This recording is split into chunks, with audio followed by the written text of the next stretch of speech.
All right, guys, we're back with another week of programming analysis for some workouts that we had a few weeks ago. The last video went over the week that Coach Jim programmed. This week we're going to go over the following week after that Coach Heather programmed. And just like we did in the last video, we're going to take it one day at a time. I'll kind of give my overall thoughts, and then we'll see where we're going to go next.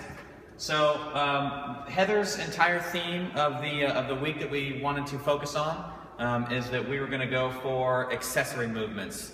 Why accessory movements? Well, more than anything, we wanted to give you guys, all of our athletes, a different perspective on movements that you might not commonly see in the everyday workout of the day, the WOD, the Metcon, whatever you want to call it, but something that could really take your fitness to the next level if you want to practice these things a little bit more on your own. So two purposes that we really drove home for the use of accessory movements. The first one is just to shore up general weaknesses. And the second one is to really work on specific segments of specific movements. So the first one, shore up weaknesses. Think of this in terms of if you're front squatting heavy, or if you catch a heavy clean, some people have that tendency to really collapse forward, the shoulders roll in, they don't have that ability to stay nice and tall. So some of the things that we worked on this week was to maybe give you guys some new ideas, movements that you can do to kind of fix that weakness. Then that second one was to work specific segments of particular movements. This is a good example of this is certain people get caught in the bottom of the squat, or they've got a sticking point on the way up. And so we're trying to give you different movements that you can do to kind of bring up those weaker points of a full range of motion. So we'll kick this off looking at Monday. Heather brought us back to the basics, showing us a bunch of different pull-up progressions. This is actually a program that I wrote for her sometime last year and took her from having 0 pull-ups to now she can do kipping pull-ups in any given workout. It's worked out very, very well for her and for a lot of our other members that we've kind of passed this program on to. And it was a great kind of intro for a lot of new people that haven't seen that kind of stuff. And then the workout after that was a fun little couplet 10-minute AMRAP of 5 pull-ups and 10 burpees with an RX Plus option for muscle-ups. What I really loved about this workout is that it looks very, very simple and basic and pain-free on paper. But what people quickly found out is as the heart rate kind of elevated with those burpees, the mechanics of that very basic pull-up were challenged. So were they able to keep a nice tight hollow and arch? Were they able to still consistently get that chest to the bar, the chin over the bar? Could they do unbroken sets of 5 pull-ups or 5 muscle-ups, something like that? So that was a really good challenge to start it off on Monday. Tuesday, new movement introduced for a lot of people, the box squat. This is a movement that is humongous in the powerlifting world. You don't see it so much in here on a daily basis, but it was a really great introduction to people learning a much different way to squat and how to feel different areas.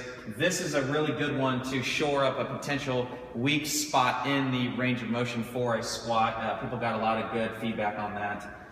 Workout after that was a 3-round triplet with some double unders, a little bit higher skilled movement to get the heart rate elevated, some cleans, and then shoulder to overhead. I actually like this workout so much that I kind of revamped it and turned it into a workout for my competitors that I program for. Turned it into a fun little kind of every minute on the minute thing for them to work on, a little bit heavier loading, some skill movements, seeing what they could do as they push that threshold.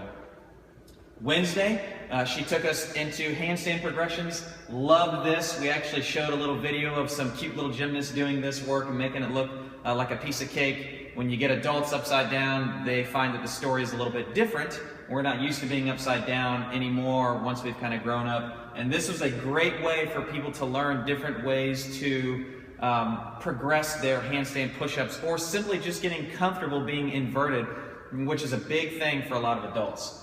And then what I love that she did here is took the handstand piece and then tied that into the workout with the handstand push-up. And then kind of an off-the-cuff movement here at the med ball sit-up. The folks that did handstand push-ups coupled with this movement told me very quickly after it was way harder than they thought because the shoulders really got involved in the med ball sit-up. So loved that fun little couplet. It was harder than it looked for a lot of people. Going into Thursday, the bent over row, we also term this the pendlay row.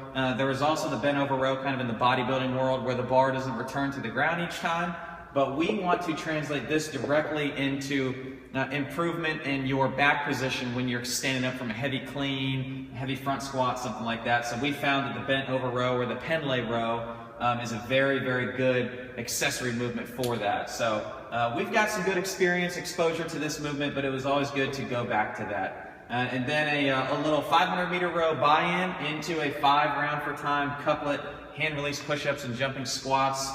This blew the quads up much more than people ever thought. And if you do that math in your head real quick, 100 reps of each, it caught up to people a lot quicker than they thought. Finishing the week, Friday with some Bulgarian split squats. I think some people YouTubed this and got maybe freaked out, but the ones that came in really got some good coaching cues on this movement, how to do it correctly, because it is very commonly performed wrong. A good movement to kind of shore up weaknesses if you're dominant on one side versus the other. People got a real clear picture on which side of their body, left or right leg, is better or stronger than another. And then a 15-minute triplet with push press, walking lunge, and regular sit-ups on the ab mat. She gave an option for this one to go RX Plus if you wanted to do your sit-ups on the GHD. And then you could also do front rack walking lunges with the barbell, 45 for guys, 35 for girls. This was a good one to really test out how efficient you could be on that push press. Could you hold on for 10 reps when the heart rate is elevated after you've done some lunges and then also some sit-ups? So that was a really good workout. Overall, final thoughts on the week. I think it was a really solid week, very balanced. We had a kind of a varying time domains. Didn't have anything that took us into the 18, 20-minute range to get a little bit more aerobic work, but that's okay. We've got another couple of weeks coming up that you'll see whenever I go through that programming that kind of took us in that way. But stuck with the theme very well, accessory movements. I think by the end of the week, everybody was tired of kind of pounding this idea into their head, the 2 reasons why we focus on those accessory movements.